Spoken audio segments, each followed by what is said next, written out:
मोठा गाव ते माणकोली उड्डाणपूल उभारण्याचे काम जलद गतीने सुरू असून येत्या दिवाळीपर्यंत उड्डाणपुलाचे काम पूर्ण होणार आहे आणि हा पूल वाहतुकीस खुला करण्यात येणार आहे। त्यामुळे डोंबिवलीकरांना अवघ्या 15 ते 20 मिनिटात ठाणे शहर गाठता येईल। डोंबिवली स्टेशनची गर्दी टाळण्यासाठी मोठा गाव ते ठाणे आणि घाटकोपर मेट्रो स्टेशन या मार्गावर KDMT उपक्रमाच्या इलेक्ट्रिक AC बसेस देखील सुरू होणार आहे।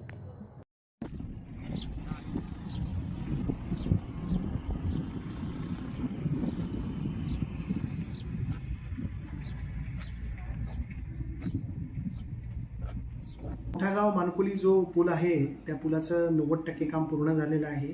डोंबिवलीकडचं लँडिंग आणि नाशिक हायवेला जोडणारा जो T जंक्शन आहे त्याचं काम अंतिम टप्प्यामध्ये आलेलं आहे की ही ट्रॅफिकची समस्या निर्माण होऊ नये याच्यासाठी अनेक उपाययोजना आपण केलेल्या आहेत। त्याच्यामध्ये एक महत्त्वाची उपाययोजना जी आहे ती मोठागाव रेल्वे फाटकच्या वरती आपण एक ROB करतोय आणि त्याच्यावरचा जो ट्रॅफिक आहे ROB वर येणारा जो ट्रॅफिक आहे तो मोठागावच्या आतून न येता रिंग रूटच्या माध्यमातून येणार आहे, जेणेकरून या लोकांना डोंबिवलीमध्ये येताना ट्रॅफिकचा कुठेही सामना करावा लागणार नाही। त्याचबरोबर या पुलावरनं सद्यस्थितीमध्ये जोपर्यंत नाशिक हायवेचं जंक्शन होत नाही तोपर्यंत फक्त लाईट वेट ट्रॅफिकच आपण सोडणार आहोत। त्याच्यानंतर या पुलाच्या संलग्न असणारे जे रिंग रूट असेल, मोठागाव टू कोपर जो रस्ता आहे तो रस्ता असेल, त्याच्याबरोबर रिंग रूटचा काही भाग पूर्ण करणं असेल, त्याचबरोबर देवीचा पाडा, कुंभारखंडपाडा इथून रिंग रूटला जोडणारे जे DP रोड आहेत ते करण्याचं ध्येय देखील महापालिकेने योजना केलेली आहे। पलावा असेल, शिलफाटा असेल, या ठिकाणी जी ट्रॅफिकची समस्या आहे ती देखील सुटेल।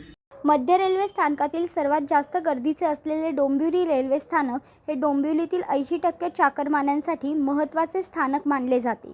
वाहन चालक वाहतूक कोंडीतून वाट काढत ठाणे व मुंबईच्या दिशेने जात येत असतात।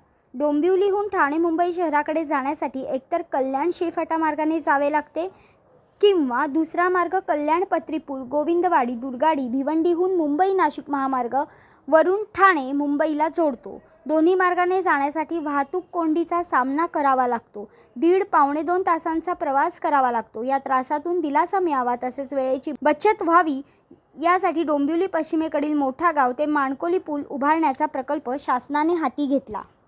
या पुलाच्या उभारणीच्या कामाला प्रत्यक्षात 2016 साली सुरुवात झाली, मात्र भूसंपादनाच्या समस्येमुळे कामात अनेक अडचणी येत होत्या। या पुलाच्या उभारणीसाठी तसेच रस्त्यासाठी तब्बल 253 कोटी रुपयांचा निधी खर्च करण्यात आला आहे। सद्यस्थितीला डोंबिवली पश्चिमेकडील मोठा गाव परिसरातून उल्हास नदीवरील उड्डाणपुलाचे काम पूर्णत्वास आले असून नदी पलीकडील भिवंडीमधील 9 गावातून जाणाऱ्या या रस्त्याचे काम जलद गतीने सुरू आहे। या पुलाच्या उभारणीचे काम जवळपास 90% अधिक झाले आहे। डोंबिवली व आजूबाजूच्या शहरातील लोकांना आपल्या वाहनाने मोठागाव मार्गे माणकोली पुलावरून अवघ्या 20 मिनिटात ठाणे शहरात पोहोचता येणार आहे। मोठागाव माणकोली पूल वाहतुकीस खुला झाल्यास कल्याण, शिळफाटा तसेच गोविंदवाडी, दुर्गाडी किल्ला मार्गे कोनगाव, भिवंडी, डोंबिवली ठाणेकरांसाठी वाहतूक कोंडीतून दिलासा देणारा ठरणार आहे। डोंबिवली व आजूबाजूच्या शहरातून ठाणे, घोडबंदर रोड, मुलुंड, चेक नाका, घाटकोपर मार्गे अंधेरी, MIDC, सिप्स आदी भागात लाखो लोक नोकरी व्यवसायानिमित्त लोकलने जात असल्याने लोकलच्या धकाधकीतून चाकरमान्यांना सुटका मिळण्यासाठी या मार्गावर बस देखील सुरू करण्यात येणार आहेत। भाग्यश्री प्रधान आचार्य, लोकल 18, डोंबिवली।